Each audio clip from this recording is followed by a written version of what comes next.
Bom, muito obrigado. É um grande prazer poder participar de mais um Café Filosófico e, especialmente, é um prazer enorme para mim abrir este módulo em particular com a curadoria do meu querido amigo Fernando Schiller e que vai investigar, ao longo de 3 encontros aqui com vocês, esse tema bastante amplo, bastante abrangente dos sentidos da vida e que já se apresenta assim no plural para dar conta de como nós, modernamente, como nós, na sociedade contemporânea, vivemos essa experiência de busca por um sentido da nossa existência. Eu vou oferecer para vocês, eu vou propor para vocês que a gente faça uma viagem no tempo que vai nos levar para uma época e para um contexto histórico, social, cultural, bastante diferente do nosso. A gente vai lá para o mundo antigo, lá para o mundo grego clássico e vai tentar formular essa pergunta que dá título a essa conferência de hoje, a essa nossa conversa aqui de hoje, no modo como os gregos a formulavam. Como devemos viver? Quais são as relações entre a sabedoria, o conhecimento e a felicidade? Seguramente é o tipo de pergunta, é o tipo de formulação que deve ter feito muitos de vocês se interessado pelo tema. E eu não posso deixar de começar, portanto, fazendo uma pequena referência a um episódio que é histórico e um pouco anedótico, assim, um episódio apenas nada muito profundo em termos de filosofia. Eu só quero contar porque é bom esclarecer as coisas de início. Conta-se que Platão, que vocês todos conhecem pelo menos de nome, mesmo quem nunca mergulhou em ler as obras de Platão, conta-se que Platão, que vocês todos sabem, tinha lá uma espécie de instituição de ensino e pesquisa, vamos chamar assim, a sua academia, e era um celebrado filósofo, era uma figura importante em Atenas, no século V para IV, a.C. E vocês imaginem, então, Platão, já com a sua fama, vai dar uma conferência pública sobre o bem. Então não era aquela atividade que causava um certo espanto, que aqueles pesquisadores lá na academia ficavam discutindo com Platão, e tinha, como vocês todos já devem ter ouvido falar, provavelmente, aquele famoso dito na academia de Platão, que ninguém ignorante da matemática, da geometria especificamente, entre aqui, porque Platão julgava que o conhecimento matemático era indispensável para fazer filosofia. Então você imagina a situação, Platão vai falar para o grande público sobre o bem. E o bem, no mundo grego, já estava naquele contexto, profundamente identificado com a noção de felicidade, de realização humana. E aí as pessoas vão lá e vão abarrotar o espaço para ouvir Platão dizer, afinal de contas, em que consiste o bem para os seres humanos, o que é a boa vida, como a gente deve viver, em última instância, isso. E aí Platão começa uma aula super técnica sobre os seus conceitos de que o bem é identificado com o um. E pouco a pouco as pessoas começam a abandonar a sala, abandonar a conferência, porque ninguém estava entendendo nada daquela hermética teoria de Platão. Eu prometo, até porque o pessoal do Café Filosófico vai ficar muito bravo comigo se eu não fizer isso, eu prometo que eu não vou ser nada hermético. Mas ao mesmo tempo é importante a gente separar nesse pontapé inicial, nesse nosso momento inicial, algumas expectativas justificadas para essa palestra, para essa nossa conversa aqui, e outras que não são tão justificadas. Por quê? Porque quando a gente formula esta frase, sob a forma dessa pergunta, como devemos viver? Qual é o sentido da vida, mesmo que sejam vários os sentidos possíveis? E quais são as relações entre a sabedoria, como é que eu alcanço a sabedoria e a felicidade? A gente está num terreno, especialmente dos últimos tempos, muito mais frequentado pelo pessoal da autoajuda, do discurso que vai desde a autoajuda mais convencional até os coaches, que parece que viraram uma grande moda. Assim, Então, isto não tem absolutamente nada a dizer sobre esse assunto, se é bom, se é ruim, isso realmente não faz parte da nossa conversa aqui, mas é importante a gente deixar claro que não estamos falando disso. Portanto, essa expectativa, se alguém tinha, vai ser frustrada. Eu não vou poder dar dicas do tipo, nossa, poupe um pouco a cada dia que você terá muito e será feliz e tal. Então, eu não vou dar dicas práticas para ninguém. Por outro lado, apesar de não querer ser técnico, eu vou fazer o possível para isso, nós vamos falar destas perguntas e destas formulações, tal como elas foram feitas pela primeira vez, lá no mundo grego. Se a gente vai falar, portanto, de filosofia estritamente, né, se o nosso assunto é esse, a gente tem que se perguntar por que diabos, né, como exatamente esta pergunta, como devemos viver, entrou para essa disciplina, essa área do conhecimento que a gente chama de filosofia. Quando a gente pensa lá no mundo antigo, lá no mundo grego, nós vamos perceber que antes de uma figura que é divisora de águas ali na história da filosofia, esta pergunta não ocorria.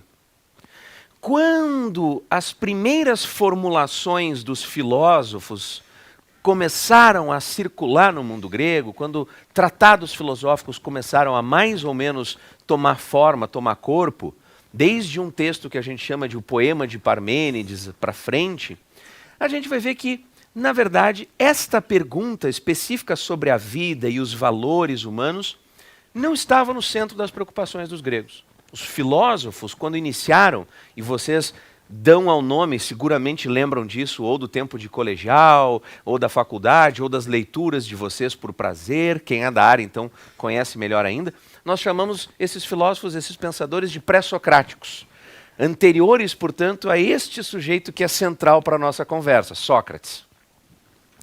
Na verdade, esses autores, esses pensadores, eles não estavam se preocupando com o que é o bem para os seres humanos, o que é a vida feliz, qual é a boa vida. Estavam investigando outras coisas. A natureza, como explicar o mundo, como é que eu explico a totalidade das coisas, como é que eu encontro justificativas para explicar o universo. Aquelas investigações muito características da filosofia antiga e que vão ficar para nós ao longo do tempo. Mas a pergunta sobre a vida e qual a boa vida e qual é o sentido de uma boa existência, será que ela não tinha lugar nenhum, então, no mundo grego? Será que ela não acontecia em nenhum lugar? É claro que não, não é verdade isso. A ideia de que a nossa vida deve ser pautada por certos valores, de que deve ter um certo tipo de forma de vida, um certo estilo de viver a vida, um meio de viver a vida, que é mais apreciado do que outros, uma certa forma de vida que as pessoas de uma certa comunidade pensam, esta é a boa vida, isto significa ser um bom ser humano, sempre nos acompanhou. E no mundo grego nós vamos encontrar isso nos seus primeiros momentos, não com os filósofos, mas com a literatura. Se a gente for olhar os grandes exemplos dos personagens heróicos que aparecem nas epopeias, como nos textos de Homero, na Odisseia e na Ilíada, nós vamos ver como aqueles heróis aparecem primeiramente como figuras valorosas. E nós vamos tentar ver, quando estamos lendo esses textos, que valores eles representam.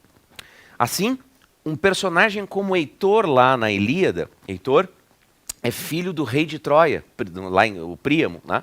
E Heitor aparece na Ilíada como aquele sujeito que é um bom filho, um bom marido, sua mulher Andrômaca é outra personagem muito importante na história da literatura. Ele é um bom pai, ele é um bom guerreiro, ele é um bom líder. E nós sabemos, aqueles que conhecem a Ilíada, essa história que conta os anos finais da guerra e a fúria de Aquiles e o conflito todo que se desenvolve bem no finalzinho lá, que Heitor tem um destino trágico, um destino terrível. Ele terá que enfrentar Aquiles num certo momento da batalha. Mas ele o faz de maneira honrada, ele o faz com coragem, ele o faz com altivez, cumprindo com os seus deveres. Isso tudo nos mostra que lá, bem antes de começar a filosofia entre os gregos, os poemas de Homero, assim como os poemas de Hesíodo, outro autor que está lá por volta do século VII, VIII a.C., bem antes, portanto, de nós termos o Platão, o Sócrates e esses personagens da filosofia que a gente tanto conhece, bem antes disso já havia uma reflexão sobre quais são os valores humanos que devem orientar uma boa vida, uma vida correta, uma vida justa, uma vida que nós vamos dizer que é boa, foi bem vivida.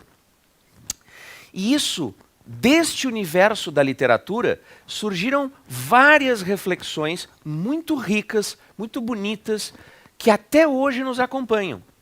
Eu acabei de contar a história do Heitor, muito pontualmente, muito por cima, mas imaginem que para além desse elogio que eu acabei de fazer aqui, afinal o Heitor é bom filho, bom marido, bom pai, bom guerreiro, bom líder, e tragicamente tem que enfrentar o guerreiro mais importante dos seus rivais gregos, Aquiles, e portanto seu destino está selado. Nós todos sabemos o que vai acontecer com ele quando pegamos o texto para ler. Pensem que, para além disso, nós temos neste conjunto de histórias associadas à literatura grega, vários personagens que são exemplares, no sentido de que a sua vida é um exemplo de uma certa condição que serve para todos nós refletirmos sobre a existência humana. Pense na condição da esposa de Heitor, que eu acabo de citar, Andrômaca, que tem que encontrar o seu lugar de mulher naquela sociedade. Imaginem, nós estamos falando, não é nem do Brasil do século XIX, não é nem da Europa de 2, 3 séculos atrás, nós estamos falando de um período de 1200 anos antes de Cristo, que teria sido um momento histórico onde supostamente algo semelhante à Guerra de Troia ocorreu. E nós estamos falando de um poema, o texto de Homero, mais ou menos como a gente conhece, que chegou até nós, mas cujo texto, cuja redação, os especialistas dizem que se dá por volta de 750, ali na metade desse século, antes de Cristo. Tá? Então é óbvio que o lugar da Andrômaca é um lugar de fala muito específico, ela não tem a liberdade de ação como personagem feminina que a gente imagina, mas ela tem a condição de se expressar como mulher e mãe, tá? Mulher de Heitor, tá? Mãe de Astíanax, o filho dos dois, e implorar pela vida do marido que não vá para a batalha, mostrando daquele momento a tensão entre uma ética doméstica, os valores domésticos da família, da preservação individual, por oposição a Heitor, que representa aqueles valores guerreiros, heróicos. E assim, por todos os poemas de Homero, nós vamos encontrar isso. A reflexão sobre como o destino se impõe sobre nós, independente de nossa vontade, mas como nós temos que estar à altura dos desafios que se apresentam. Isso aparece para aqueles grandes personagens. E ao longo de muito tempo na história grega, estes textos, este estilo de texto, o texto da literatura dos grandes poetas, dos poetas trágicos, que já são lá do século V, portanto, contemporâneos em certa medida de Sócrates, estes textos é que traziam os principais ensinamentos morais. E se algum de nós estivesse vivendo na Grécia, vamos supor, lá dos anos de 450, 430, 420 a.C., que é o período desse apogeu de Atenas, em que Eurípides está escrevendo, Sófocles estava escrevendo, Sócrates vai morrer, vocês lembram, deixa eu dar só esse detalhe de cronologia, em 399 a.C. Portanto, ele tem a sua vida naquelas décadas anteriores, ali nos anos de 400. Imagina essa época em que todos esses nomes tão brilhantes da história da cultura ocidental estavam reunidos numa única cidade, na mesma cidade, em Atenas, e estão todos produzindo.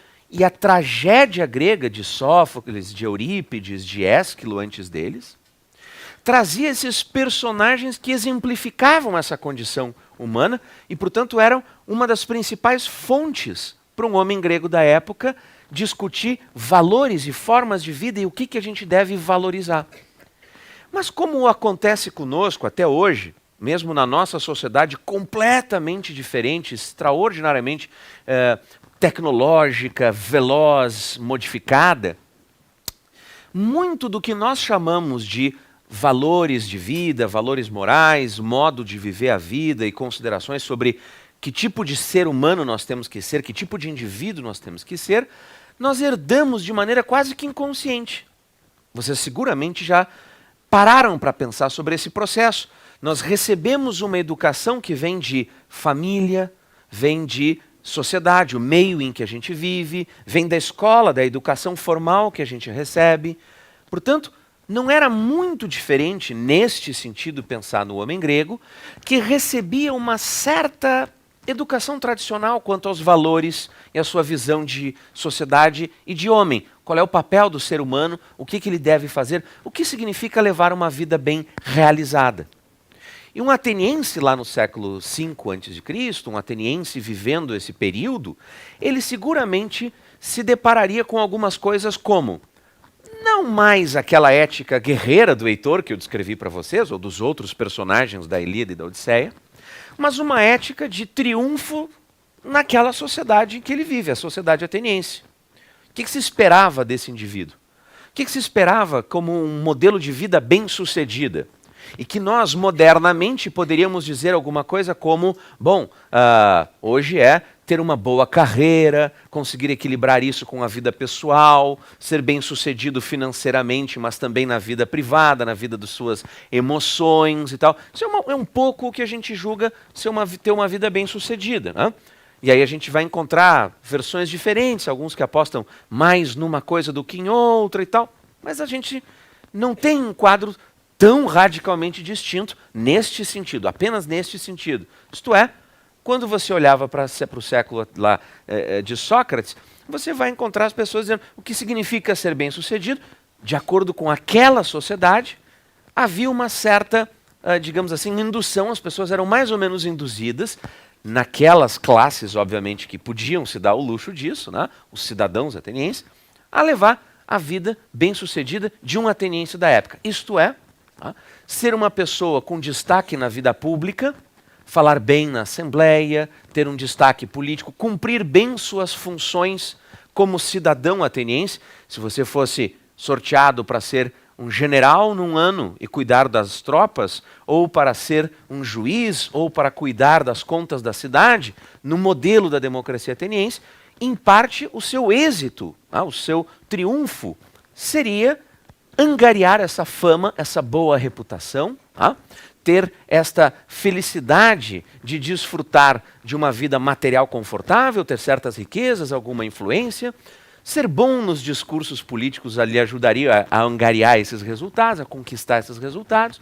E isso a gente poderia dizer, de maneira muito genérica aqui, que era um pouco da moral da época. Agora façam comigo a seguinte comparação. No caso da ética guerreira, que eu descrevi brevemente lá do mundo grego, do mundo antigo, o êxito, o sucesso depende de coisas que são a sua demonstração de valores no campo de batalha, a sua atitude para com o inimigo, o preso, né, da guerra e tudo mais. No caso da Atenas, da época de Sócrates, boa parte desse sucesso também é uma coisa exterior, né? O sucesso é triunfar na política, ter fama, a honra, ter uma certa boa reputação, desfrutar de posses, né, de boas riquezas. E neste sentido, seguir os valores tradicionais, os valores convencionais, passado mais ou menos de geração para geração. Mas isso é, de novo, uma coisa externa. É algo que não nos permite olhar para a pessoa que está realizando essas ações e dizer, deixa eu entender qual é o caráter dessa pessoa, quem ela realmente é.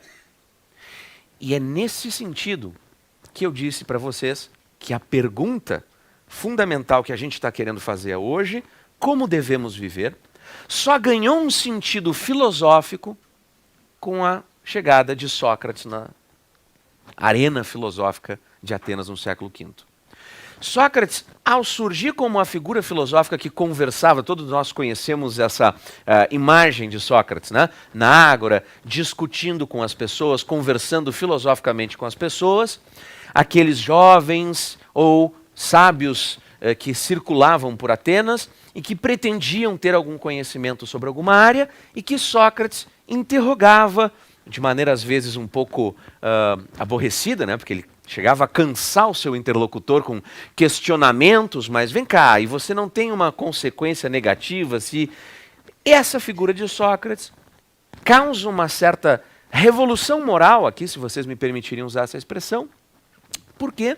Porque justamente o movimento que Sócrates vai fazer ao começar a investigar essa ideia de como nós devemos viver a nossa vida é um movimento de interiorização das questões morais que são relevantes. Portanto, eu não passo mais a considerar o que é relevante do ponto de vista moral como algo que é simplesmente herdado pelo tempo, pela tradição, pelas instituições, nem como algo que é realizado de maneira exterior, ou seja, apenas realizar uma ação, uma performance. Né? Me sair bem na guerra, me sair bem na política, me sair bem nos negócios, digamos assim. Ou cumpro com as minhas obrigações familiares, faço as minhas oferendas aos deuses, com o perdão do meu mau teatro aqui, né? Não pode mais ser só isso. Sócrates vai introduzir gradativamente um conjunto de interrogações sobre aquilo que a gente chama de as virtudes. Tá? Certas características que nós exibimos, características que são nossas como indivíduo, não são externas, não são herdadas, e que nós exibimos quando agimos. Por exemplo, a da própria coragem, que às vezes é necessária no campo de batalha, mas às vezes é necessária fora do campo de batalha. Para dizer a verdade, para honrar certos compromissos, para enfrentar certas dificuldades. Vejam como Sócrates gradativamente passa a se perguntar sobre qual é a relação entre ter essas virtudes, saber o que elas são, o que é a virtude da coragem, o que é a virtude da justiça, e levar uma boa vida, levar a vida que se espera que um ser humano correto leve. Ao fazer isso, ele muda completamente o cenário, ele muda completamente o jogo. E ao internalizar as coisas desse modo, uma boa parte da moral tradicional é colocada em xeque. Ora, isso não é uma novidade, nós temos todos referências modernas que sejam o suficiente para saber que quando uma figura questiona uma moral estabelecida, uma moral convencional, ela é problemática, ela é uma figura que vai ser desafiadora para aquela sociedade. E aquela sociedade, aquela Atenas da democracia, tudo bem, já tinha se passado o glorioso período de Péricles, Atenas já tinha perdido a guerra do Peloponeso, Atenas já não era o esplendor, né, de 20, 30 anos antes, mas em 399 o que acontece com Sócrates? Ele é condenado à morte, ele tem que beber a cicuta, aproveito para tomar minha água, ele é condenado à morte precisamente por ter feito essas três coisas, segundo os seus acusadores, né? Ele tinha desvirtuado e corrompido os jovens, né? Digamos, doutrinado os jovens. Né? Ele tinha corrompido os jovens, ele não respeitava os deuses, ele desrespeitava os deuses e estava introduzindo novas divindades, as suas concepções de vida espiritual e vida intelectual, e, portanto, ele é julgado. O texto mais belo dessa referência nós todos conhecemos. É a defesa ou apologia de Sócrates. Uma belíssima tradução, fluente, fácil de ler, é feita por um professor aqui da USP e está publicada, o professor André Malta, está publicada em português pela LPM Pockets, e vocês encontram um momento que é o que eu quero destacar para a nossa conversa. Uma citação bem simples e bem curta, não se preocupem. Sócrates está sendo julgado, ele vai perder, obviamente, o julgamento, ele faz a sua própria defesa. Isso já daria uma aula incrível só sobre isso, mas eu vou me concentrar num momento muito bonito em que Sócrates diz: bom, ofereceram a ele, indiretamente, a ideia de que ele talvez pudesse, quem sabe, aceitar ir para outro lugar, uma espécie de exílio. Você podia sair de Atenas e não mais praticar a filosofia, não mais ficar incomodando as pessoas com perguntas inquietantes, perturbadoras, né? E aí Sócrates responde: alguém poderia então dizer, mas não nos diga, Sócrates, que você não vai conseguir viver fora calado e conduzindo-se sossegadamente. Quer dizer, não dá para você ficar quietinho na sua e não incomodar mais as pessoas? Esta aqui é, de todas as coisas, a mais difícil de fazer alguns de vocês entenderem. Pois se eu disser, por um lado, que isso é desobedecer ao Deus, ao daimon do Sócrates, ao seu espírito, ao Deus que ditava para ele, então, aquilo que ele devia ser, e ao mesmo tempo, que por isso, é impossível eu agir assim, sossegadamente, vocês não vão acreditar em mim, vão achar que eu estaria sendo irônico. E se eu disser, por outro lado, que acontece também de ser esse o maior bem para o homem, olha só, quando Sócrates introduz isso, o maior bem para o homem é o supremo bem, que no vocabulário da filosofia grega está sendo gradativamente identificada com o quê? A felicidade. Esta é a grande tese filosófica da tradição grega, é identificar a seguinte noção: o que é levar uma vida humana perfeita é buscar realizar o maior bem para os seres humanos, e nisto consiste a felicidade. Tudo isso parece, por enquanto, muito em aberto. Mas o Sócrates dá, pela primeira vez, uma resposta em que ele preenche esse conteúdo. Não é uma mera fórmula. Ele vai dizer o que é esse sumo bem para ele. Fazer discursos, conversar, ter diálogos, como esse que nós vamos manter aqui agora. Fazer discursos todos os dias sobre a virtude e as demais coisas, as coisas importantes. Não é ficar falando sobre as coisas pequenas que nos incomodam, os aborrecimentos, as fofoquinhas. Não, é falar sobre as grandes questões da vida humana. E mais, sobre as quais vocês todos me ouvem dialogar, ele, Sócrates, na praça, inspecionando a mim mesmo, investigando a mim mesmo e aos outros. E aí ele diz a frase mais famosa, talvez, dos diálogos socráticos todos, que uma vida sem exame, sem essa investigação, em que você se dedique a inquirir, investigar, buscar o conhecimento, essa vida sem exame não vale a pena, ela não faz sentido, ela não merece ser vivida. Portanto, nós estamos aqui no momento inaugural, a cena em que pela primeira vez alguém na história do pensamento ocidental buscou essa identificação. Ser feliz é viver uma certa vida, um certo estilo de vida. Portanto, a resposta como se deve viver e o que é a felicidade estão intrincadas, elas estão juntas aqui desde o pontapé inicial dessa investigação. E qual é a resposta? Vocês vão dizer que isso é um pouco corporativo da parte de Sócrates e da minha, mas é uma vida filosófica. Eu tenho certeza que isso não vai convencer todos vocês a saírem por aí, abandonando suas carreiras, seus trabalhos e se dedicarem a carregar sacolinhas de livros por aí, a palestrar, né, e a discutir e debater sobre o sentido da vida. Mas é de fato a resposta que Sócrates nos dá. Agora, ao formular essa resposta, nós temos sempre que lembrar que tudo isso é filtrado por Platão, seu discípulo. É ele quem escreve tudo sobre Sócrates. Sobretudo ele, tem mais outras pessoas, mas ele é o principal. Sócrates nunca escreveu uma vírgula, era sempre uma figura da retórica, do diálogo, da conversa, do momento ao vivo ali. Mas esta lição de Sócrates é extremamente importante por ligar não apenas o bem humano a um certo modo de viver a vida, como você deve viver a vida, e essas duas coisas com a noção de felicidade, mas, sobretudo, por introduzir a ideia de que é num certo tipo de vida dedicada ao conhecimento, à investigação, ao saber que está a felicidade humana. Ora, todos nós poderíamos fazer agora, sem nenhuma ironia e sem nenhuma provocação, poderíamos fazer a sério provocações antissocráticas, como não, a sabedoria na verdade não traz felicidade, pelo contrário, ela nos perturba, ela nos retira de um centro estável, ela nos tira do, como diria um coach, da nossa zona de conforto. Nós poderíamos dizer isso a sério. Bons filósofos contemporâneos e até já do século XIX para frente dizem coisas desse sentido, mostrando que o conhecimento, por vezes, pode ser muito perturbador. Mas para Sócrates, vejam como havia uma aposta otimista na ideia de que o saber era realizar aquilo que mais plenamente eu tenho de humano em mim. O que eu tenho de mais plenamente de humano em mim é o conhecimento, é a minha capacidade racional, é a minha capacidade de refletir. Essa é a melhor vida. E vejam como ele termina essa interiorização, essa ideia de retirar dos valores convencionais, retirar das questões tradicionais herdadas.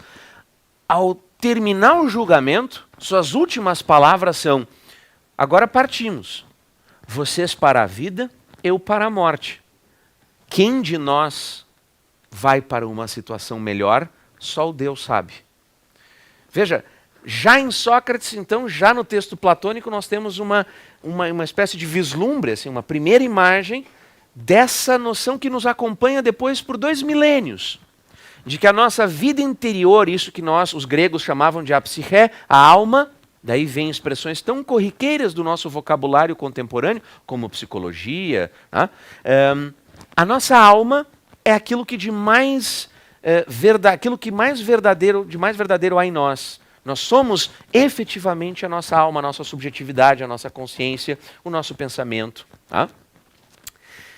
Sócrates oferece esse caminho e Platão vai levá-lo ao máximo. Se vocês já estavam pensando agora, Quão difícil seria realizar um projeto socrático de vida, essa ideia de passar o tempo inteiro investigando e perguntando, e quando alguém chega para você dizendo que sabe alguma coisa, você, não, mas me dá a definição disso aí e tal, que era o que Sócrates fazia.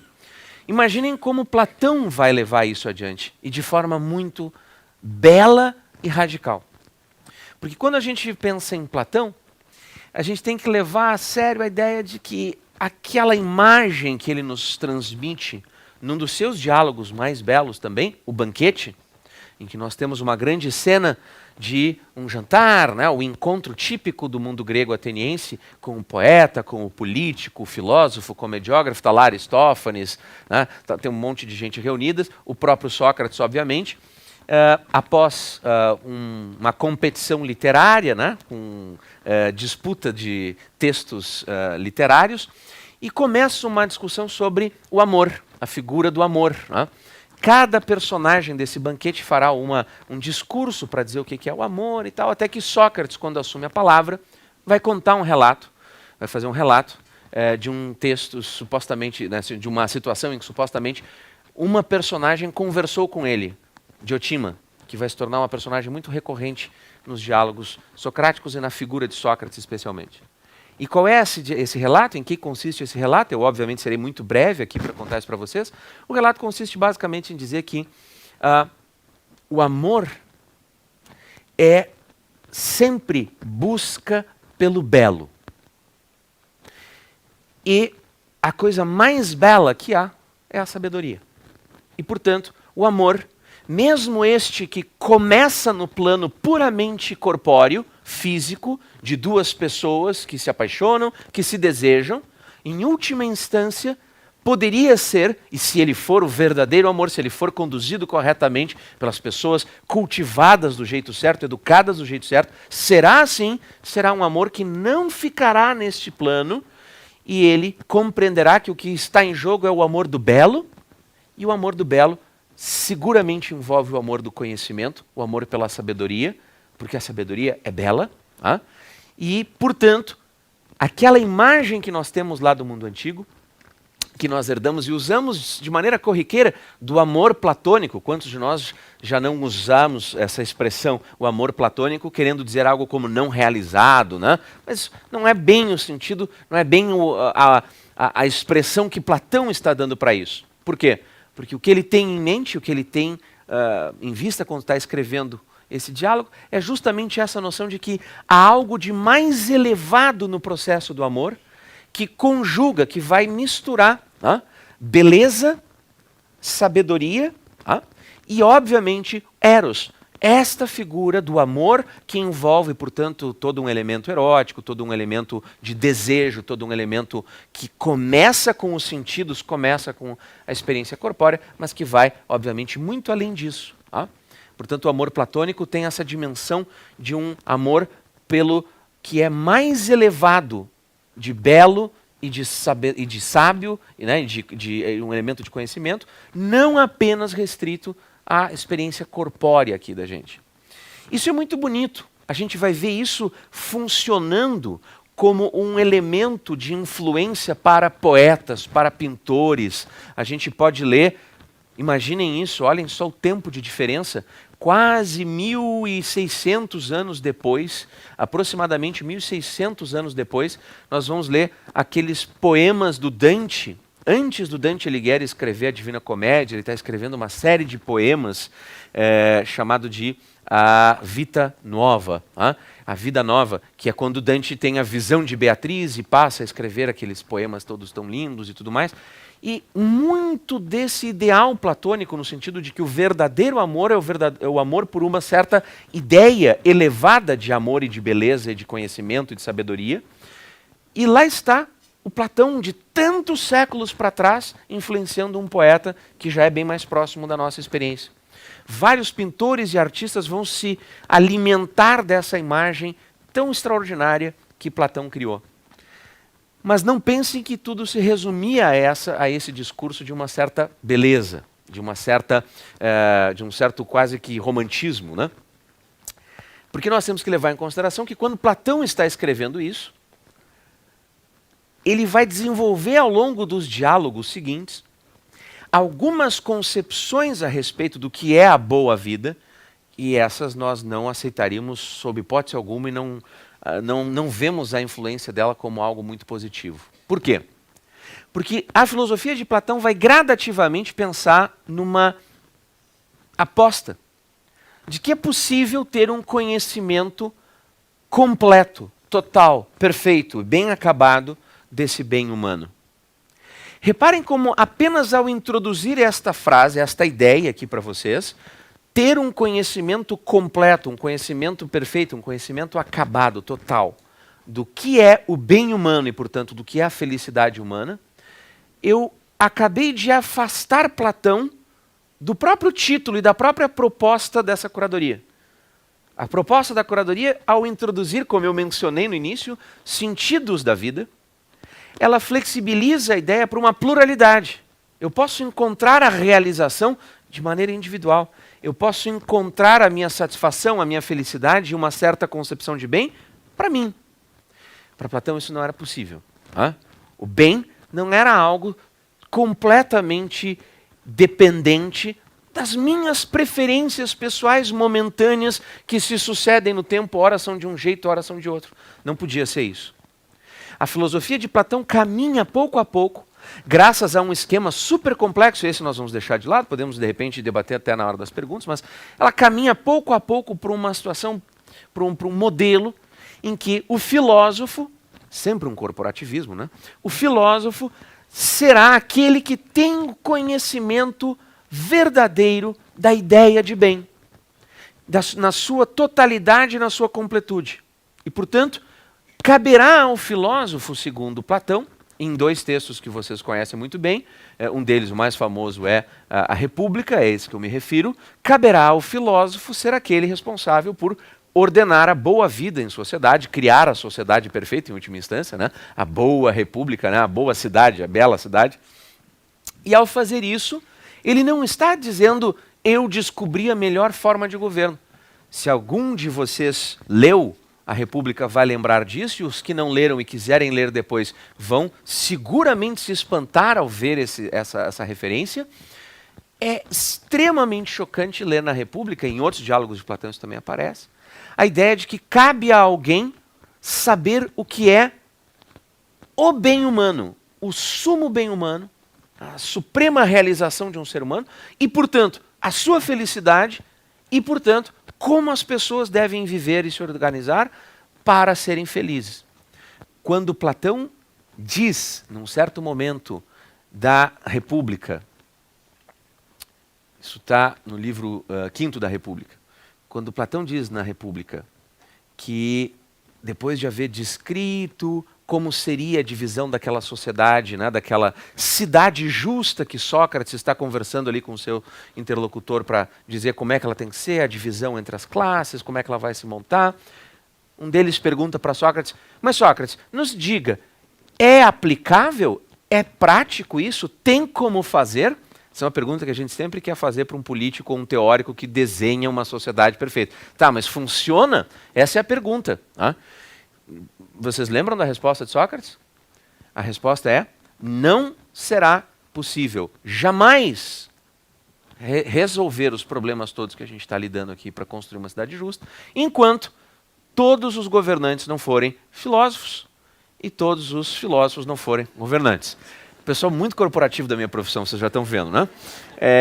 Mas reparem, o trecho em que isso acontece é mais impressionante porque Platão continua um pouco mais, Sócrates falando, Sócrates é sempre o personagem, eu já disse isso, lembrem-se sempre que é Sócrates personagem de Platão falando, e Sócrates continua. E enquanto isso não acontecer, não será possível ter nenhuma cidade, eles chamavam, os tradutores vocês vão encontrar às vezes vertendo a palavra polis por cidade, às vezes por cidade-estado, às vezes por estado, no sentido da entidade administrativa que nós conhecemos, nem será possível um estado feliz, uma cidade feliz, nem indivíduos, nem os homens poderão ser felizes. Então olha a intensidade, olha a ousadia da tese de Platão.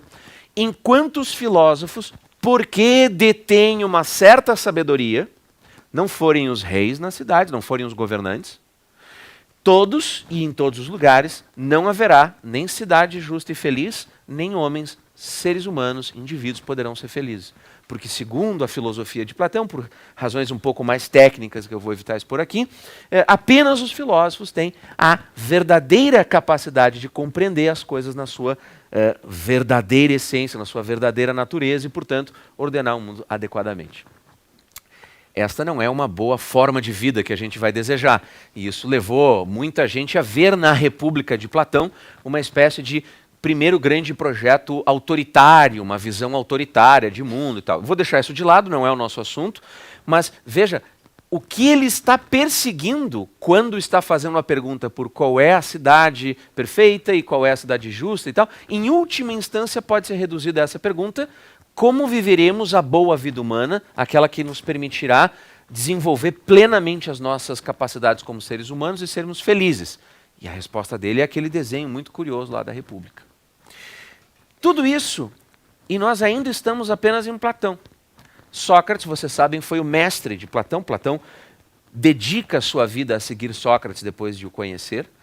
E já comentamos aqui que Sócrates será condenado à morte em Atenas. Platão seguirá fazendo suas pesquisas, seguirá viajando um tanto para espalhar certas ideias políticas, segundo dizem alguns dos seus biógrafos antigos. E depois, assentado em Atenas, vai desenvolver a sua academia, a sua escola e tudo mais. E lá ele terá um discípulo, um aluno que será profundamente brilhante.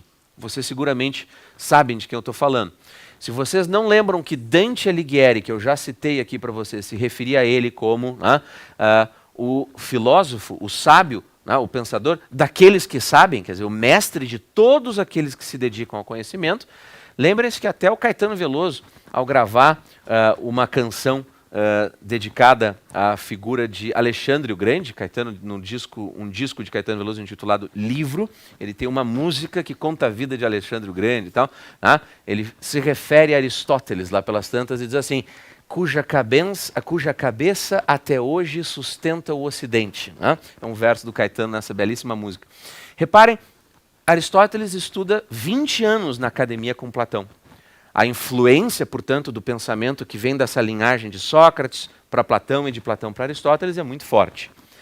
Curiosamente, Aristóteles vai tomar um caminho completamente diferente, pelo menos nesses aspectos, com relação à visão de Sócrates e à visão de Platão. Ele não mais vai estar interessado em algo como Platão tinha desenhado, isto é, a ideia de bem, aquele mundo das ideias por oposição a esse mundo aqui que nós vivemos e tal, e a construção de uma certa visão de vida ideal. Pelo contrário, Aristóteles vai focar a sua investigação no plano da nossa experiência concreta e da nossa experiência de vida e da nossa habituação. E isso é fundamental para a gente ver como ele, por várias razões, acaba sendo muito próximo de várias das experiências e da nossa vida do século 20 e 21. Já digo por quê.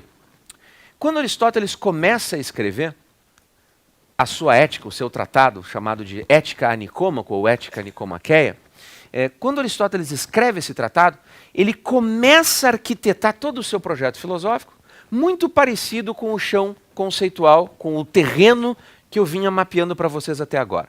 Ele vai dizer, por exemplo, todas as ações que os homens praticam visam a um bem, a uma coisa boa.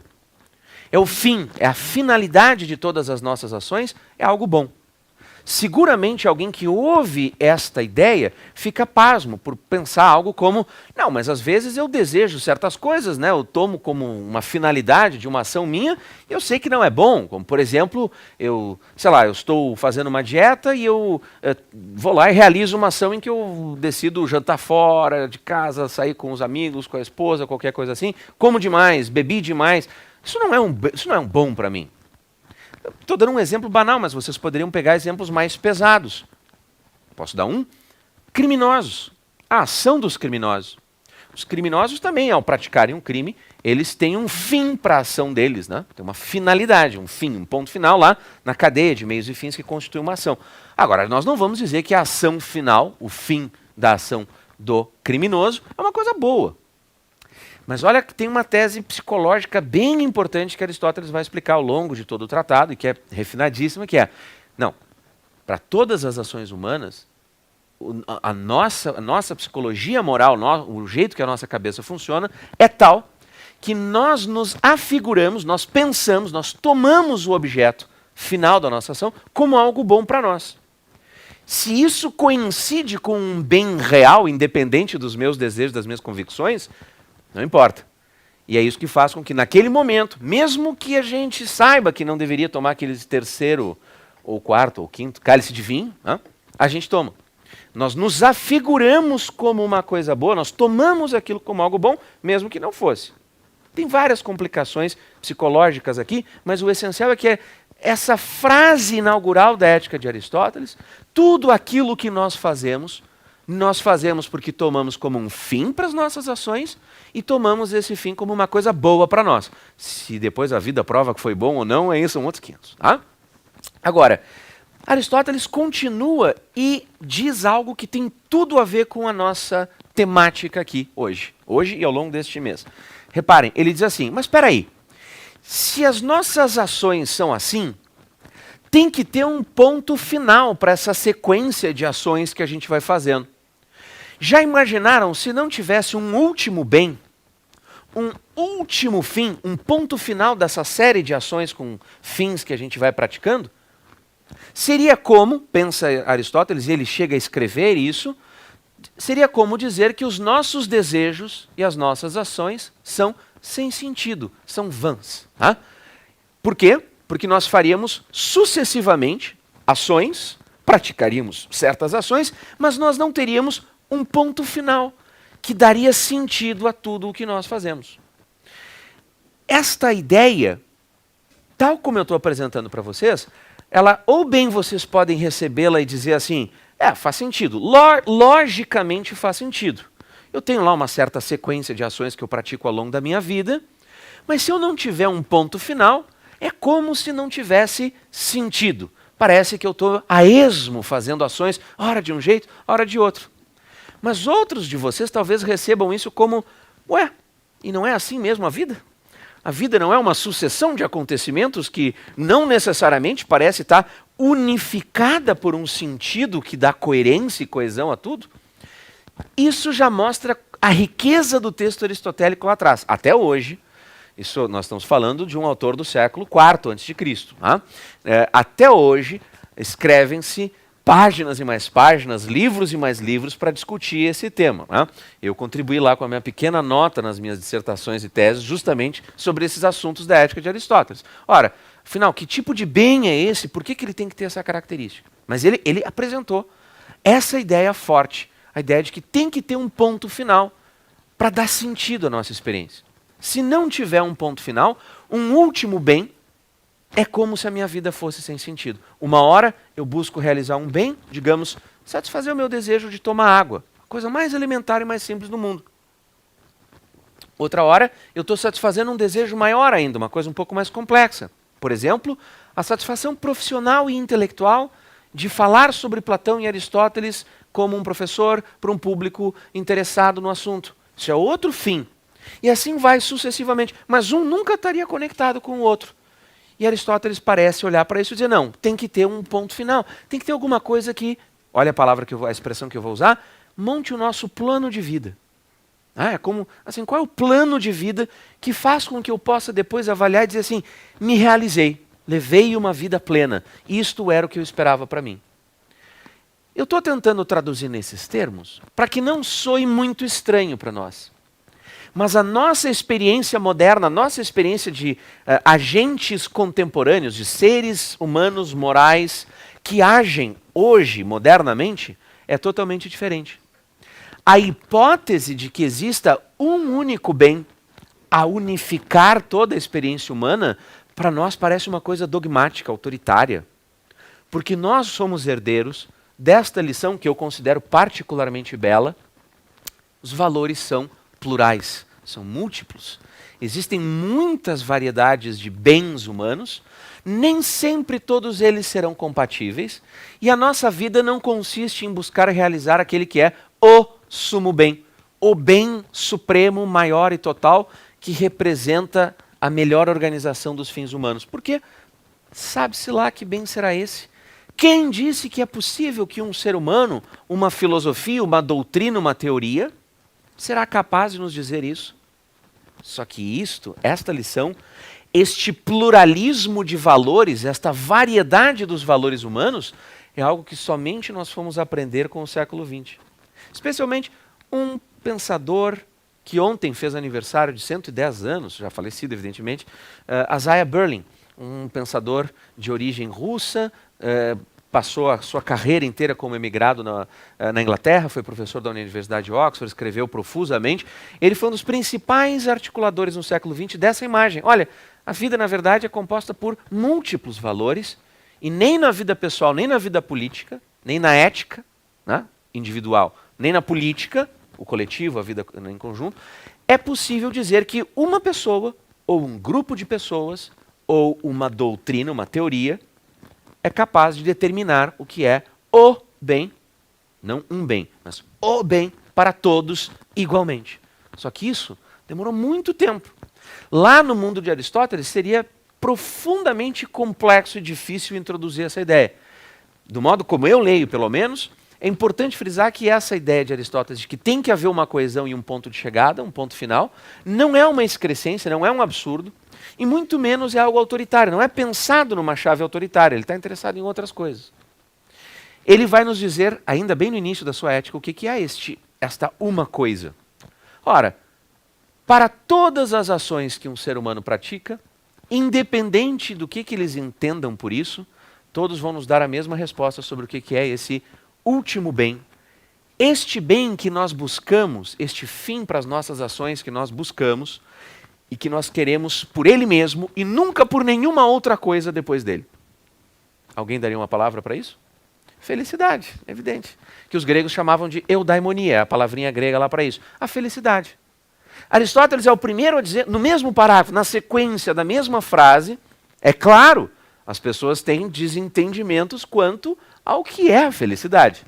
Mas ninguém, em sã consciência, ninguém minimamente racional, vai dizer que busca como projeto de vida o contrário da felicidade ou alguma coisa oposta ou distinta da felicidade. Aí Aristóteles vai avaliar os famosos candidatos. Quem são os candidatos a nos oferecerem uma vida feliz? Aí vai ter o dinheiro, e ele vai dizer, olha, é claro que o dinheiro é importante. Isso é uma boa lição, é a primeira vez que um filósofo foi atento a esse detalhe, né? Tomem nota, o dinheiro é importante, mas ele vai dizer, é um meio para nós realizarmos coisas na vida, ele é instrumental, ele não é um fim da nossa existência. Ele vai dizer, bom, os prazeres. Bom, os prazeres, é óbvio que a vida tem que ter prazer, mas os prazeres são algo estritamente conectado com a experiência do corpo, né? Dos sentidos. E nós não somos apenas seres corpóreos, nós temos mais em nós do que isso. Bom, mas então é a honra, a fama? Ele vai dizer, puxa, mas isso não depende de nós. Muda o público, pode mudar, né? Muda a sociedade em que eu vivo, muda os humores da cidade em que eu sou lá um político bem prestigiado, e de repente eu caio em desgraça e não tenho mais a honra e a fama. Então Aristóteles está procurando algo mais fixo e mais próprio dos indivíduos para responder, afinal de contas, o que é a felicidade. E aí ele vai dar uma resposta que, obviamente, todos vocês vão dizer, claro, era óbvio, como é que eu não pensei nisso?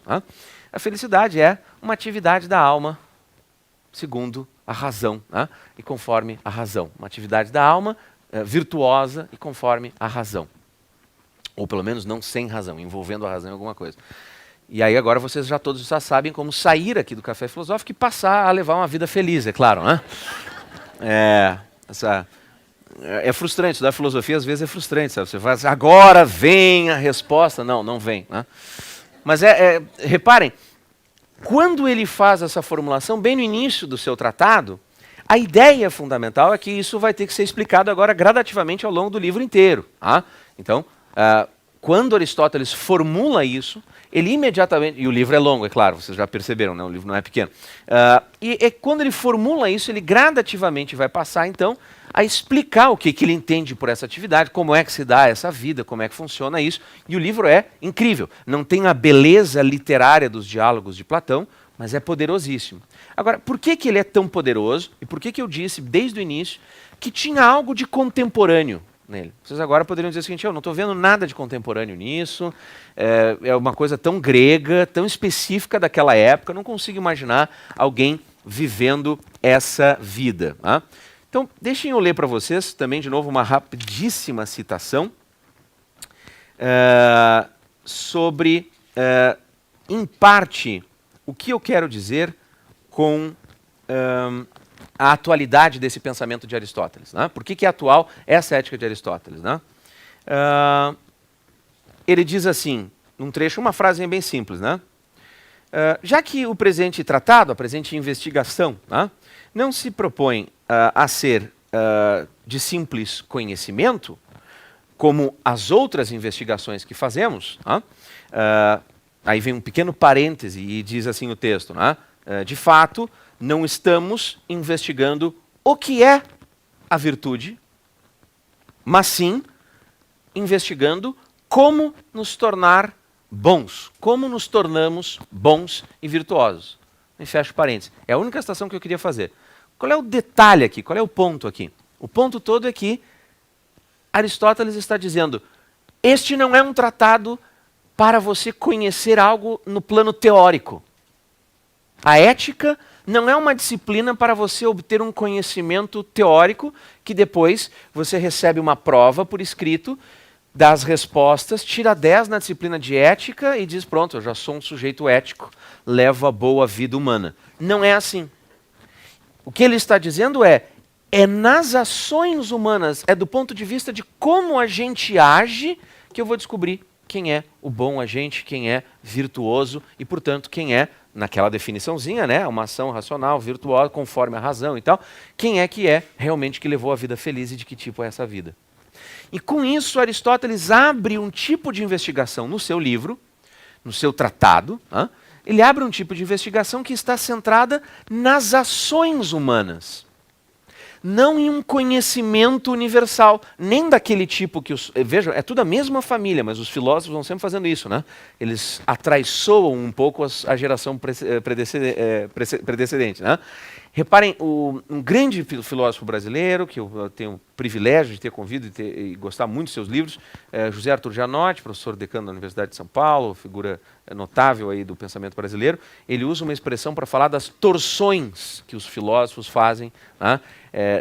Não é distorcer no sentido negativo, no sentido de corromper, mas cada filósofo herda o conhecimento que vem da escola anterior, da geração anterior, dos mestres anteriores e faz uso próprio daquilo. Né?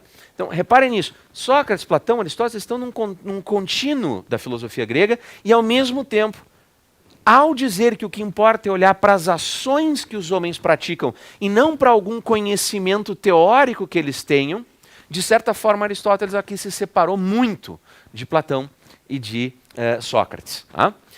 O que é preciso olhar, então? É preciso olhar o que significa uma ação virtuosa, como é que os homens agem virtuosamente.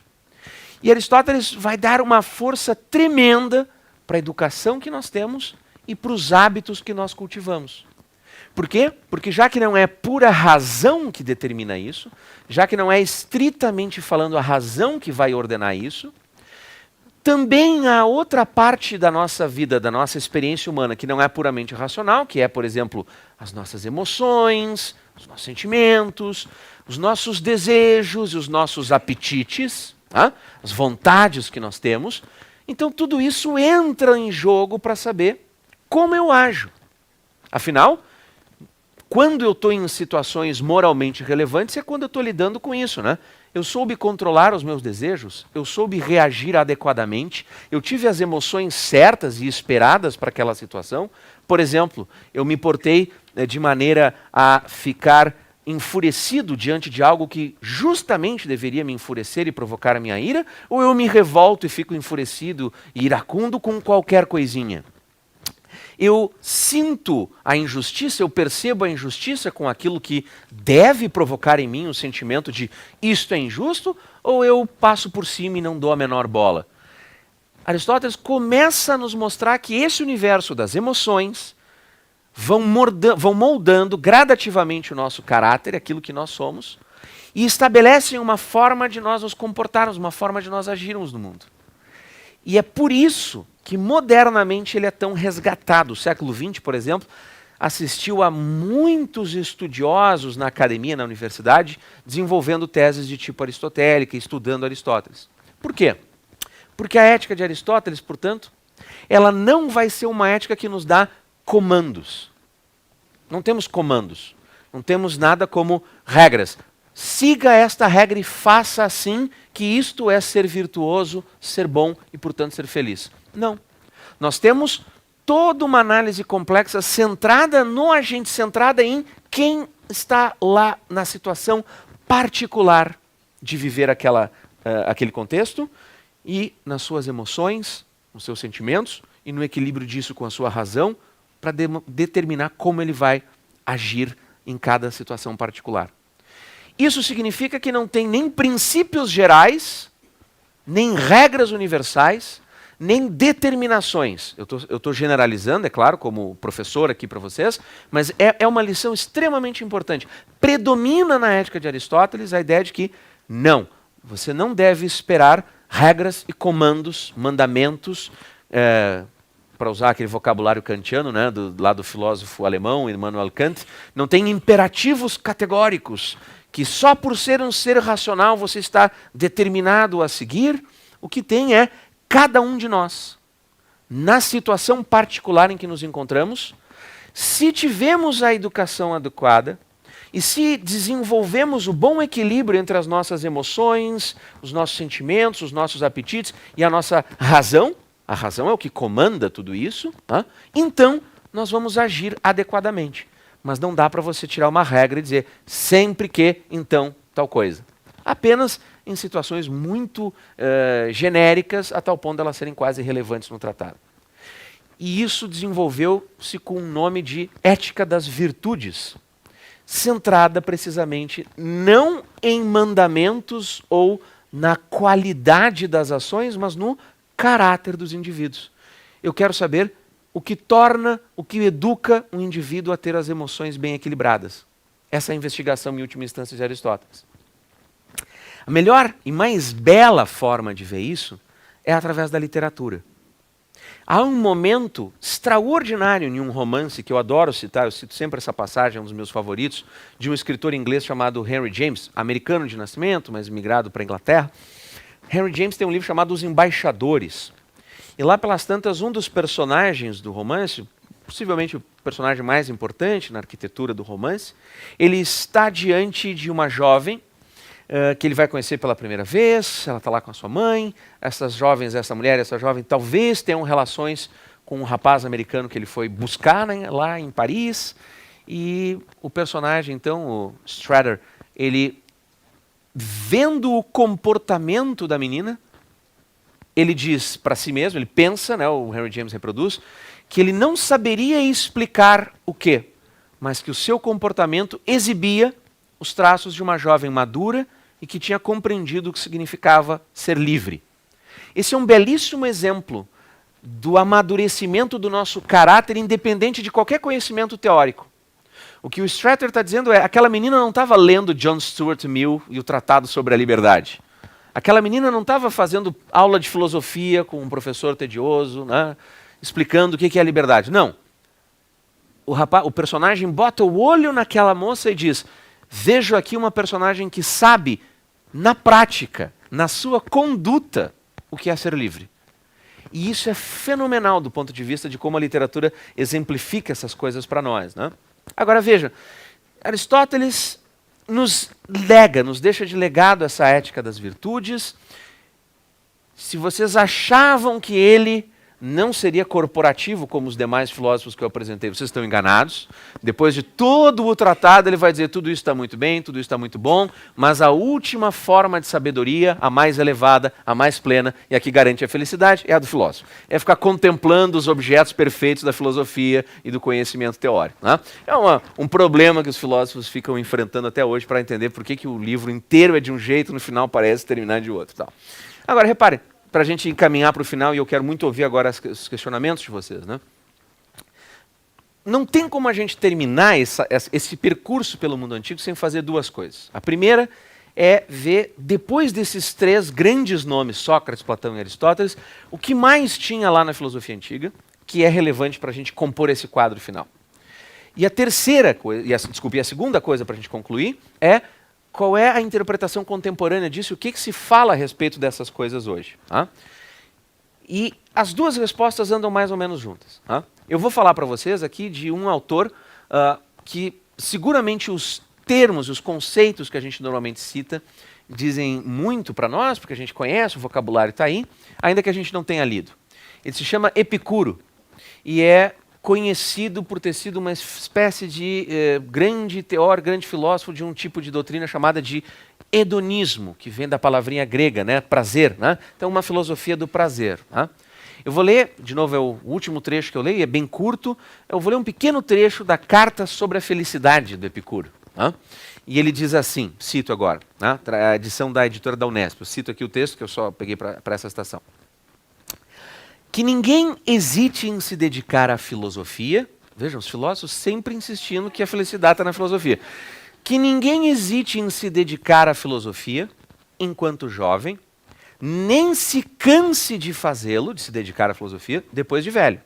Porque ninguém jamais é demasiado jovem ou demasiado velho para alcançar a saúde do espírito. Então vamos esquecer a parte corporativa e vamos focar no conteúdo. A saúde do espírito. Primeiro ponto. Quem afirma que a hora de dedicar-se à filosofia ainda não chegou, ou que ela já passou, é como se dissesse que ainda não chegou ou que já passou a hora de ser feliz. Desse modo, a filosofia é útil tanto ao jovem quanto ao velho, para quem está envelhecendo, sentir-se rejuvenescer por meio da grata recordação das coisas que já se foram. E para o jovem, poder envelhecer sem sentir medo das coisas que estão por vir. É necessário, portanto, cuidar das coisas que trazem a felicidade, já que estando presente esta, a felicidade, tudo temos, e sem ela, tudo fazemos para alcançá-la. É óbvio que nós queremos saúde do espírito, é óbvio que nós queremos essa serenidade, é óbvio que nós queremos nos pensar, ou pelo menos cogitar essa hipótese de termos alguma sabedoria de vida, mas não está claro nesse início, nessa abertura, afinal de contas, por que a filosofia fornece isso? A filosofia fornece isso porque o tipo de conhecimento, especialmente dos discípulos de Epicuro, seria aquele que nos ensinaria a não temer deuses que nos façam coisas ruins. Sabem essa imagem que até hoje a gente tem, quando alguma coisa dá errada, a gente reclama, mas o que eu fiz? Né? Será o que eu fiz para merecer isso? E aí bota a culpa na religião lá, joguei pedra na cruz, é um ditado popular comum, né? Como se houvesse uma espécie de intervenção divina. O mundo dos deuses está conspirando contra nós quando as coisas dão erradas. E ou então assim, a ideia de que nós estamos pagando pecados, outra expressão muito comum, mesmo antes do universo cristão, dos exemplos populares que eu citei, essa ideia de que os deuses, se você não fez as oferendas, se você não se portou bem, ou simplesmente se caiu vítima da maldade, da sacanagem lá dos deuses, as coisas dão errado para vocês. Olha, primeiro ensinamento da filosofia de Epicuro, não tem Deus nenhum fazendo nada de errado com você. Sua felicidade depende inteiramente de você. Aí você vai me dizer, bom, mas isso é um truísmo, né? É uma coisa óbvia, é evidente que é assim. Não, não é, tanto que muita gente não pensa e não age assim. Às vezes nem nós que podemos dizer, não, eu sei que depende só de mim, não agimos assim. Tá? Então, ele está formulando uma teoria para dizer, esqueçam isso. Ele continua. E ele vai dizer, na verdade, não só não existem esses deuses, como mais do que isso, tendo consciência de que tudo depende de nós podemos gradativamente nos aquietar, nós podemos ficar um pouco mais tranquilos com as coisas e saber, bom, mas então, se tudo depende de mim, eu não vou me frustrar se eu não tiver as expectativas erradas. Então basta eu saber que o que tiver que acontecer, vai acontecer, e eu não tenho por que olhar para isso negativamente. Algo como, bom, estarei no Café Filosófico hoje para falar sobre felicidade com as pessoas lá em Campinas, se nada de errado acontecer. Pronto, É uma maneira de eu nunca mais ter nenhuma frustração, porque eu já introduzi na minha cabeça, na minha formulação, a ideia de que, bom, se acontecer alguma coisa errada, não estarei lá. Só que tudo isso joga Epicuro, nesta carta, para um terreno próximo de uma outra filosofia que vocês já ouviram falar, que é contemporânea, do finalzinho ali do período grego, e que vai ter algumas expressões importantes no mundo romano, Sêneca, Cícero, o imperador Marco Aurélio, chamada de estoicismo. Né? O estoicismo, a filosofia dos estoicos, é a que dá essas tintas aqui que eu acabei de descrever para vocês, em que há uma espécie de determinação, o mundo está determinado, as coisas são assim, e cabe a nós apenas tirar o melhor proveito, viver adequadamente. Tá? É bastante sofisticado, eu estou simplificando muito grosseiramente aqui para vocês, mas é isso. Bom, mas então onde é que está em Epicuro o tal do hedonismo? Você falou em Epicuro, falou em hedonismo, eu achei que ia ter ali um jardim de delícias, grandes festas, né? Modelos vindo para cá e para lá, rapazes belos aqui e acolá, e não é isso. Não é.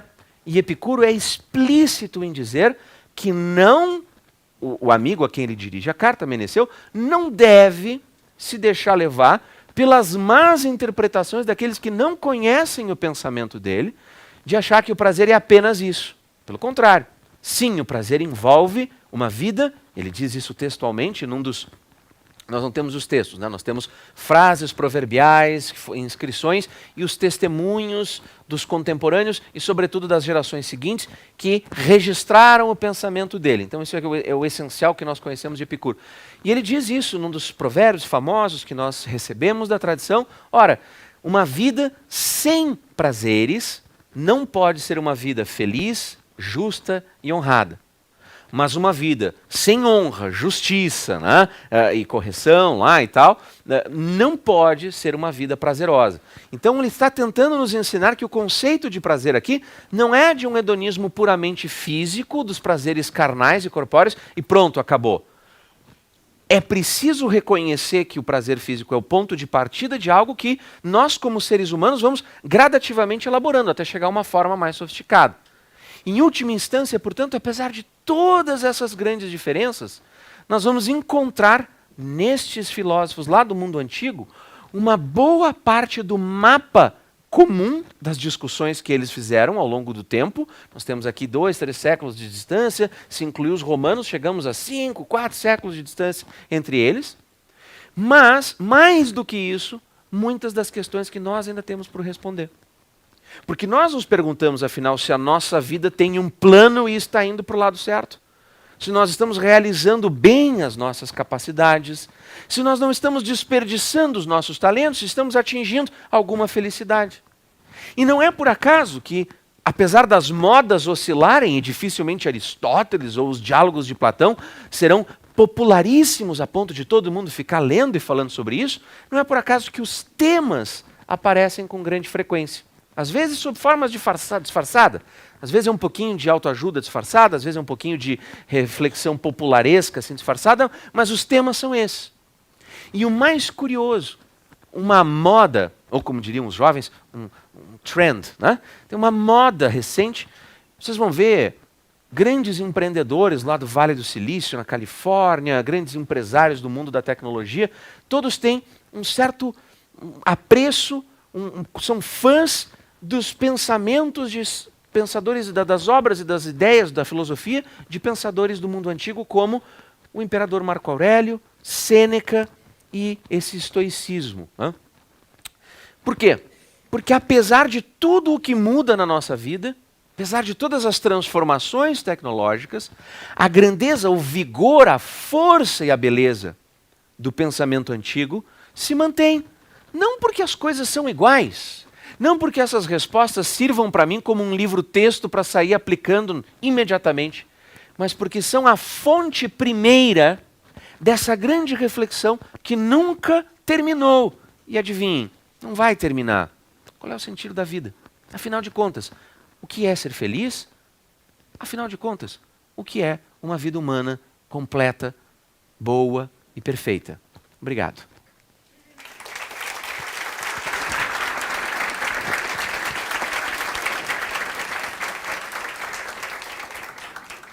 Eduardo, obrigado pela sua apresentação. A gente vai abrir agora para as perguntas. Já tem algumas na internet aqui. Para quem quiser fazer a pergunta aqui no público, tem os papeizinhos em cima das mesas. Só anotar, passar para alguém da produção. Aproveitando para dar um recado aqui, para as pessoas se inscreverem nos nossos canais, no Facebook, YouTube.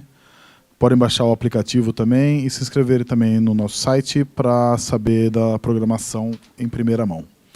E para começar, você falou agora de pouco de literatura, e a gente vai com uma pergunta do Mário, que na verdade ele te pede para você comentar a frase de Shakespeare em Macbeth.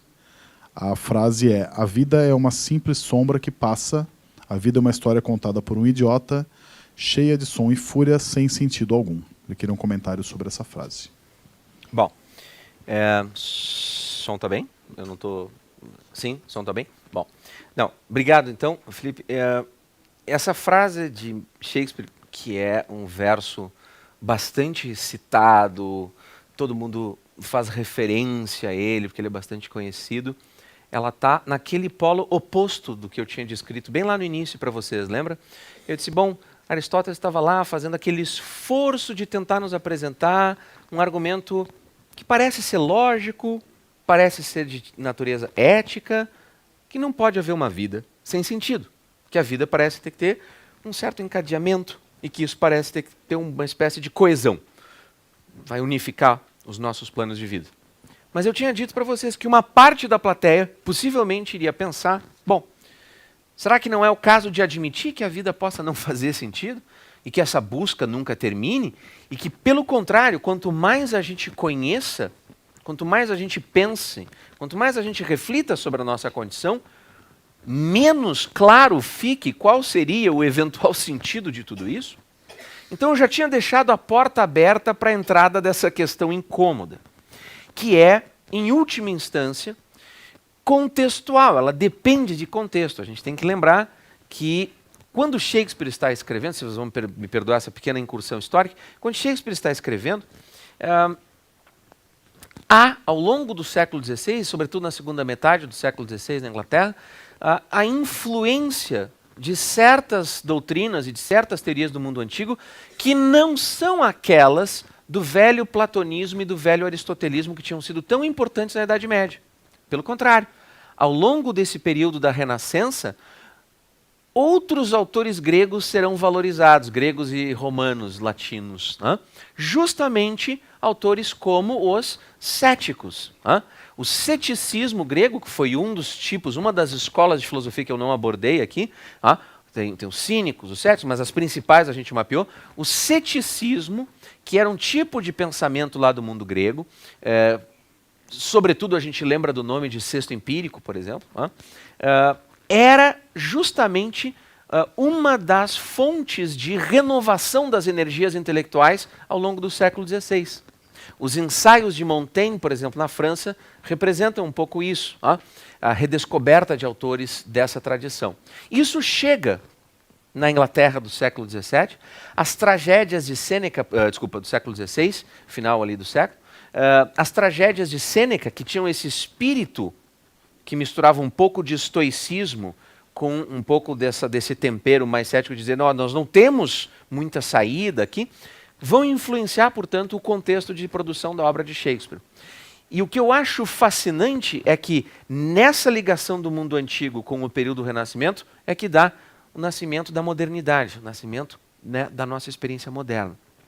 Um grande crítico literário americano chamado Harold Bloom teve a ousadia correta, a meu ver, de se referir a Shakespeare como o inventor do humano.